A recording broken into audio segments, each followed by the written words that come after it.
دولت کی چمک سے آنکھیں ایسی خیرہ ہوتی ہے کہ آدمی بعض اوقات اپنوں کی شناخت بھی بھول جاتا ہے۔ زندگی بھر کے آزمائے ہوئے با اعتبار لوگ لمحوں میں بے اعتبار ہو جاتے ہیں۔ سانپ ایک خوبصورت کہانی عائشہ جمالی کی۔ ایک مہاراشٹرین کا قصہ جس نے ایک باوفا کے دام کھوٹے کرنا چاہے تھے۔ اس کارزار حیات میں بہت کم لوگ ایسے ملیں گے جو دولت کی خاطر اصولوں کو قربان نہیں کرتے۔ سطحی نظر سے دیکھا جائے تو ہر بندہ بشر دولت کی خاطر سرگرم دکھائی دیتا ہے۔ بعض تو دولت کی خاطر اپنے پیاروں کو بھی داؤ پر لگا دیتے ہیں۔ جو بیکر بھی ایک ایسا ہی شخص تھا۔ وہ ایک بینک میں کیشیئر تھا اور دن بھر نوٹ گننا اس کا کام تھا۔ دوسرے لفظوں میں وہ سارا دن نوٹوں میں کھیلتا تھا یا نوٹوں کے ساتھ کھیلا کرتا تھا۔ بس صرف کھیل ہی سکتا تھا، انہیں استعمال نہیں کر سکتا تھا۔ یہی وجہ تھی کہ جب ہر مہینے آخر میں اس کی تنخواہ ملتی تو وہ اسے بڑی حقیر معلوم ہوتی۔ کبھی کبھی وہ سوچتا کہ جس دولت کو وہ سنبھالتا اور گنتا رہتا ہے، کیا وہ اس کی نہیں ہو سکتی؟ ہر رات وہ بستر پر لیٹا تو فراڈ کے نئے نئے منصوبے اس کے ذہن میں جنم لینے لگتے۔ بعض تو بہت ہی سہل اور فول پروف معلوم ہوتے، لیکن اسے کبھی ان منصوبوں پر عمل کرنے کی ہمت نہیں ہوئی، کیونکہ وہ نہایت مضبوط جسم و جان کا مالک تھا، لیکن بنیادی طور پر بزدل تھا۔ اور آدمی میں کئی اخلاقی کمزوریاں پیدا ہو جاتی ہیں۔ اس کی ایک اخلاقی کمزوری یہ تھی کہ وہ ہر شخص کے ساتھ خوش اخلاقی سے ملتا تھا اور کسی بات پر انکار نہیں کر سکتا تھا۔ آپ کہیں گے یہ کیا بات ہوئی، خوش اخلاقی کب سے اخلاقی کمزوریوں میں شمال ہونے لگی؟ تو جناب بات کچھ یوں ہے کہ جب انسان اندر سے کسی کو پسند نہیں کرتا لیکن اپنی فطرت بزدلی کی وجہ سے ظاہر میں خوش اخلاقی کا مظاہرہ کرتا ہے تو در حقیقت اخلاقی کمزوری کا اظہار کرتا ہے۔ خیر چھوڑیے اس فلسفی کو، بات ہو رہی تھی جو بیکر کی اور دولت کی خاطر اپنے پیاروں کو داؤ پر لگانے کی۔ ایک شام جو بیکر بینک سے باہر نکلا تو دو افراد کو اپنا منتظر پایا۔ ہیلو جو، ان میں سے ایک نے کہا۔ اس کا پورا نام تو کچھ اور تھا لیکن جو اسے فرینکی کے نام سے جانتے تھے۔ یوں سرسری سی شناسائی تھی۔ ہیلو فرینکی، جو نے بڑی گرم جوشی سے کہا، حالانکہ گرم جوشی کی کوئی ضرورت نہیں تھی۔ یہ اس کی پہلی اخلاقی کمزوری تھی۔ فرینکی سے اس کی کوئی دوستی نہیں تھی، محض پہچان کی حد تک شناسائی تھی۔ فرینکی نے اس کے ساتھ ہاتھ ملایا، پھر اپنے ساتھی کا تعارف کراتے ہوئے بولا، یہ میرا دوست جم گلبرٹ ہے، اور جم یہ جو بیکر ہے، اس بینک کا مالک و مختار۔ جو نے جم کے ساتھ ہاتھ ملاتے ہوئے کہا، تم سے مل کر بہت خوشی ہوئی۔ یہ اس کی دوسری اخلاقی کمزوری تھی۔ جم ایک کھردرے ہاتھ والا تن مزاج شخص معلوم ہوتا تھا، اور جو اسے ہاتھ ملاتے ہوئے اس کے ہونٹوں پر رسمی سی مسکراہٹ بھی نمودار نہیں ہوئی تھی۔ حقیقت یہ تھی کہ جو اس سے مل کر قطعاً خوشی نہیں محسوس ہوئی تھی، بلکہ کچھ خوف سا محسوس ہوا تھا۔ کیا بات ہے جو؟ فرینکی اس کے کندھے پر ہاتھ مارتا ہوا بولا، تم پہلے سے کچھ دبلے ہو گئے ہو، آؤ کسی ریسٹورینٹ میں بیٹھتے ہیں۔ جو نے رسمی سا انکار نہیں کیا اور ان کے ساتھ چل پڑا۔ یہ اس کی تیسری اخلاقی کمزوری تھی۔ چند لوگوں بعد وہ ایک پرسکون ایک الگ تھلگ گوشے میں جا بیٹھے۔ فرینکی نے کچھ کھانے کا آرڈر دیا اور رسمی قسم کی باتیں کرتا رہا۔ جب ویٹر ان کی مطلوبہ اشیاء میز پر رکھ کر چلا گیا تو اصل موضوع کی طرف آ گئے۔ جو، ہم تمہارے پاس ایک منصوبہ لے کر آئے ہیں، فرینکی نے کہا۔ ایک دولت کمانے کا منصوبہ؟ کس قسم کا منصوبہ؟ جو نے چونک کر پوچھا۔ فکر نہیں کرو، اس منصوبوں کا تعلق تمہارے بینک سے نہیں ہے، تعلق تمہاری گرل فرینڈ مونیکا ٹیلر سے ہے، جم گلبرٹ نے کہا۔ مونیکا ٹیلر، جو کی گرل فرینڈ بلکہ منگیتر تھی۔ اس کا باپ جارج ٹیلر ایک دولت مند شخص تھا۔ جو بیکر اس لیے بھی دولت کے حصول کا منصوبے بناتا رہتا تھا کہ کسی طرح وہ شادی سے پہلے مالی اعتبار سے مستحکم ہو جائے، تاکہ بعد میں اسے مونیکا کے باپ کی دولت کی وجہ سے دب کر نہ رہنا پڑے۔ میں سمجھا نہیں، جو نے کہا۔ جم گلبرٹ قدرے آگے جھکتا ہوا بولا، ہم مونیکا کو اغوا کا فرضی ڈرامہ رچاتے ہیں، لیکن یہ تمہاری مدد کے بغیر ممکن نہیں ہے۔ فرینکی گرہ لگاتا ہوا بولا، بلکہ یوں کہنا چاہیے کہ یہ کام صرف اور صرف تمہارے اشتراک سے ہی ہو سکتا ہے۔ میں مونیکا کے اغوا کا تصور بھی نہیں کر سکتا، جو نے کہا، لیکن اس کا لہجہ یقین سے خالی تھا۔ یہ منصوبہ $3 لاکھ کا ہے، جم جو کی بات کو نظر انداز کرتا ہوا بولا، اور تقسیم مساوی ہوگی، یعنی ہم تینوں کے حصے میں $1 لاکھ آئیں گے۔ $1 لاکھ نے جو کو سوچنے پر مجبور کر دیا، تاہم وہ کمزور سی آواز میں بولا، میں کسی اغوا کے ڈرامے میں شریک نہیں ہو سکتا۔ تم جب منصوبے کی تفصیل سنو گے تو اچھل پڑو گے۔ عملی طور پر تمہیں کچھ بھی نہیں کرنا پڑے گا۔ جو بیکر کو چاہیے تھا کہ یہاں تک بات سننے کے بعد وہاں سے اٹھ جاتا، لیکن دولت کی لالچ اور اخلاق کی کمزوری نے اسے بیٹھنے پر مجبور کر دیا۔ ہم گلبرٹ سلسلہ جم گل جم جم گلبرٹ سلسلہ کرام جاری رکھتا ہوا بولا، چند ہفتے قبل کی بات ہے کہ میں جیکسن جاتے ہوئے راستہ بھول گیا۔ دراصل میں جلدی پہنچنا چاہتا تھا، اس لیے میں شارٹ کٹ کے چکر میں ذیلی سڑکوں میں الجھ گیا۔ کئی گھنٹوں تک چکر لگانے کے بعد میں ایک متورق قبضے میں پہنچ گیا۔ چند درجن مکانوں پر مشتمل یہ قصبہ بالکل ویران اور بے آباد پڑا ہے۔ یہ قصبہ یہاں سے تقریباً 150 کلومیٹر کے فاصلے پر ہے، اور برذریعہ کار تقریباً 1.5 گھنٹے میں وہاں پہنچا جا سکتا ہے۔ تم ایسا کرنا، جمعے کی شام کو مونیکا کو یہ ویران قصبہ دکھانے لے جانا۔ میں اور فرینکی پہلے سے وہاں موجود ہوں گے۔ جب تم کار سے اتر کر قصبے کے اندر جاؤ گے تو ہم تمہاری کار کے انجن میں کوئی گڑبڑ کر دیں گے، لہٰذا تم دونوں کو مجبوراً وہاں رات گزارنا پڑے گی، بلکہ اگلا دن اور اگلی رات بھی، کیونکہ وہاں سے قریب ترین آبادی کم از کم 50 کلومیٹر کے فاصلے پر ہے۔ ایک نیم پختہ سڑک قصبے تک جاتی ہے، جو قصبے میں پہنچ کر ختم ہو جاتی ہے۔ ہم نے پوری تسلی کر لی ہے، اس سڑک پر کوئی ٹریفک نہیں چلتا۔ ہماری واپسی کس طرح ہوگی؟ جو بیکر نے پوچھا۔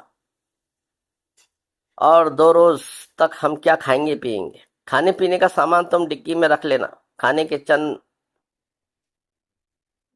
مہر بند ڈبے اور مشروب کی چند بوتلیں۔ جب انسان پکنک منانے جاتا ہے تو اس قسم کی چیزیں ساتھ رکھ ہی لیتا ہے۔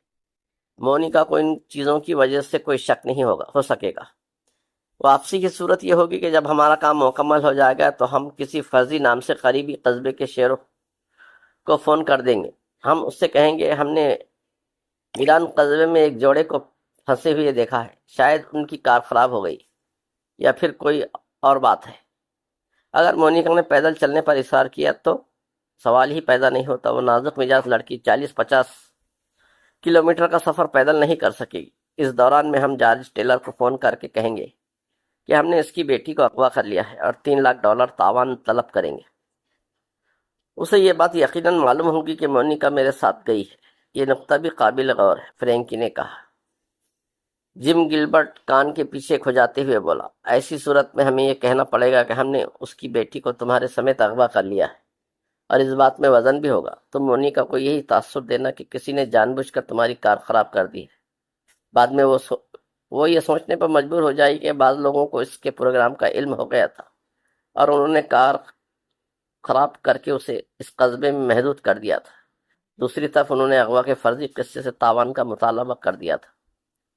ہو سکتا ہے کوئی کار والا اگلے ہی روز وہاں پہنچ جائے اور ہمیں اس کار میں لفٹ مل جائے۔ اس بات کا امکان بہت کم ہے، لیکن ایسا ہوا تو ہم یہی سمجھیں گے کہ منصوبہ فیل ہو گیا۔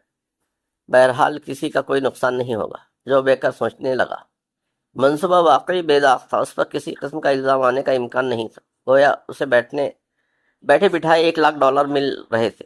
میں ایک بات کی ضمانت چاہتا ہوں، بالآخر اس نے کہا۔ ہو سکتا ہے کام مکمل ہونے کے بعد تم لوگوں کی نیت خراب ہو جائے۔ نہیں میرے بھائی، ایسا نہیں ہوگا۔ ایسی حرکت کوئی اناڑی ہی کر سکتا ہے۔ مجرم آپس میں بے ایمانی کبھی نہیں کرتے، اور جو ایسی حماقت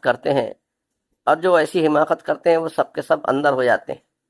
اگر ہم نے تمہارا حصہ مارنے کی کوشش کی تو ہمیں معلوم ہے کہ تم ہماری مخبری کرو گے۔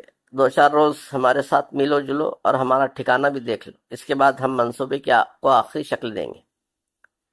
تمہارے ٹھکانے کے علاوہ وہ قصبہ بھی دیکھنا پسند کروں گا۔ خوب، کل ہم قصبہ دیکھنے چلیں گے۔ کل چھٹی کے بعد یہیں پر آ جانا۔ اگلے روز تک جاؤ فرینکی اور جم کا ساتھ گھومنا پھرنا رہا اور انہیں سمجھنے کی کوشش کرتا رہا۔ تینوں بے آباد قصبہ دیکھنے بھی گئے، تاہم چونکہ شام ہو چکی تھی اس لیے دور ہی سے واپس آ گئے۔ اس دوران وہ منصوبے کی جزئیات پر غور کرتے رہے اور پروگرام میں کچھ تبدیلیاں بھی کی۔ ایک تبدیلی یہ کی کہ جب وہ جمعے کی بجائے ہفتے کے روز مونیکا کو قبضے دکھانے کے لے کر جائے گا۔ مقصد اس تبدیلی کا یہ تھا کہ اگر جارج ٹیلر کی تجوری میں $3 لاکھ موجود نہ ہوئے تو انہیں بہرحال بینکوں کے کھلنے کا انتظار کرنا پڑے گا، جو سوموار کو کھلیں گے۔ ہفتے کے روز ٹھیک 3 بجے جو بیکر کا ویران قبضے کی مرکزی سڑک پر پہنچ گئی۔ پیسنجر سیٹ پر بیٹھی ہوئی مونیکا خاصی حشاش بشاش اسپشٹ دکھائی دے رہی تھی۔ اس کے بھورے اور ملائم بال ہوا کے زور سے لہروں کی مانند اڑ رہے تھے۔ اس کی عمر 24-25 برس کی لگ بھگ تھی۔ درمیانے قد کی خوبصورت اور پرکشش لڑکی تھی۔ اس وقت وہ چست جینس اور ٹی شرٹ میں ملبوس تھی۔ جاؤ ذرا دیکھنا تو، وہ قصبے کی مرکزی سڑک کے کنارے پر لگے ہوئے بورڈ کی طرف اشارہ کرتے ہوئے بولی۔ اس بورڈ پر کیا لکھا ہے؟ بورڈ پر گرد جمی ہوئی تھی اور الفاظ واضح نہیں تھے۔ جو نے سرسری انداز میں بورڈ کی طرف دیکھا اور رکے بغیر آگے بڑھ گیا۔ پروگرام کے مطابق اسے ایک خاص جگہ پر رکنا تھا، کیونکہ فرینکی اور جم اس جگہ کے آس پاس کہیں چھپے ہوئے تھے۔ اس بورڈ پر لکھا ہوگا خوش آمدید، جو نے مزاحیہ انداز میں کہا۔ قصبہ فلاں فلاں، آبادی 0، قائم شدہ 2000 قبل مسیح۔ تم نے غور نہیں کیا؟ بورڈ کے اوپر لکھا تھا۔ رکیے، نیچے لمبی چوڑی عبارت لکھی تھی۔ اوہ، میں سمجھ گیا، نیچے لکھا ہوگا سیاحوں سے التماس ہے کہ وہ قصبے میں داخل ہونے سے پہلے اپنے ناموں کا اندراج کراتے جائیں اور میونسپل ٹیکس بھی ادا کر دیں۔ اس نے ہلکا سا قہقہ لگایا۔ بورڈ کے قریب ہی ایک دفتر ہوگا جس کے اندر میزوں پر چند ڈھانچے بیٹھے ہوں گے۔ بالآخر اس نے مقررہ جگہ پر پہنچ کر کار روک دی اور دونوں باہر آ گئے۔ ہر طرف ویرانی اور سکوت طاری تھا۔ بیشتر مکانوں کے دروازے اور کھڑکیاں ندارت تھیں۔ کہیں ٹوٹے پھوٹے فرنیچر کے ڈھیر لگے ہوئے تھے۔ وہاں انسان تو کجا کوئی جانور بھی دکھائی نہیں دیتا تھا، البتہ دور آسمان پر چند گدھ منڈلاتے ہوئے دیکھے جا سکتے تھے۔ یہ تو بھوتوں کی بستی معلوم ہوتی ہے، مونیکا نے کہا۔ مجھے بھوتوں سے ملنے کا بہت شوق ہے، جو نے کہا، حالانکہ وہ اندر سے کچھ خوفزدہ تھا۔ پتہ نہیں اس قصبے کا کیا نام ہے؟ جو ایک ٹوٹے ہوئے سائن بورڈ کی طرف دیکھتا ہوا بولا۔ اس بورڈ پر کوئی نام لکھا ہوا ہے۔ مونیکا قریب جا کر بورڈ پڑھنے لگی۔ Salt and smoke restaurant, copper town. Oh, میرا خیال ہے اس علاقے میں تانبے کی کوئی کان ہوگی، جبھی اس کا نام کاپر ٹاؤن ہے۔ گڈ آئیڈیا، جو بولا۔ پھر ہوا یہ ہوگا کہ لوگوں نے چند سالوں میں سارا تانبا نکال لیا ہوگا اور پھر اس قصبے کو خالی کر کے چلے گئے ہوں گے۔ ہاں، کچھ ایسی بات معلوم ہوتی ہے۔ مونیکا، مجھے اس قسم کے ویران قصبے دیکھنے کی بہت خواہش تھی۔ میں واپس جا کر اس قصبے کے بارے میں فیچر لکھوں گی۔ آؤ اندر چل کر دیکھتے ہیں۔ لیکن ٹھہرو، میں اپنا کیمرہ اور نوٹ بک لے کر آؤں۔ وہ کار سے کیمرہ، نوٹ بک اور بال پین نکال لائی۔ پہلے یہ سیلون کے اندر چلتے ہیں۔ سیلون کے دروازے میں چھوٹے سائز کے جھولتے ہوئے پٹ لگے ہوئے تھے، تاکہ ایک پٹ ٹوٹا ہوا تھا، اس کا ایک پٹ ٹوٹا ہوا تھا اور دوسرا چمگاڈر کے پر کی طرح ایک قبضے میں اٹکا ہوا تھا۔ دونوں نے ایک دوسرے کا ہاتھ پکڑ لیا اور احتیاط سے اندر داخل ہو گئے۔ مونیکا نے اٹکے ہوئے دروازے کو ذرا سا دھکیلا تو وہ لڑکھڑاتا ہوا نیچے گر گیا۔ جو کو چونکہ دوسری طرف دھیان تھا، اس لیے وہ بری طرح اچھل پڑا۔ او میرے خدا، یہ تو میرے ہاتھ لگانے کا ہی انتظار کر رہا تھا۔ ہمیں بڑی احتیاط سے کسی چیز کو ہاتھ لگانا چاہیے، جو نے کہا۔ ایسا نہ ہو کہ کوئی چیز ہمارے سروں پر آن پڑے۔ ان کی آوازیں عجیب انداز میں اس خالی کمرے کے اندر گونج رہی تھی۔ دونوں اس سلون سے نکل کر دوسرے دروازے میں گھس گئے۔ اس جگہ پر زیادہ تر دکانیں تھیں۔ دکانوں کو دیکھتے ہوئے وہ رہائشی حصے میں پہنچ گئے۔ مونیکا ساتھ ساتھ تصویریں بھی اتارتی جا رہی تھی۔ کچھ دیر بعد وہ ایک کشادہ اور وسیع کمرے میں پہنچ گئے۔ اس کی چھت خاصی اونچی تھی اور ایک طرف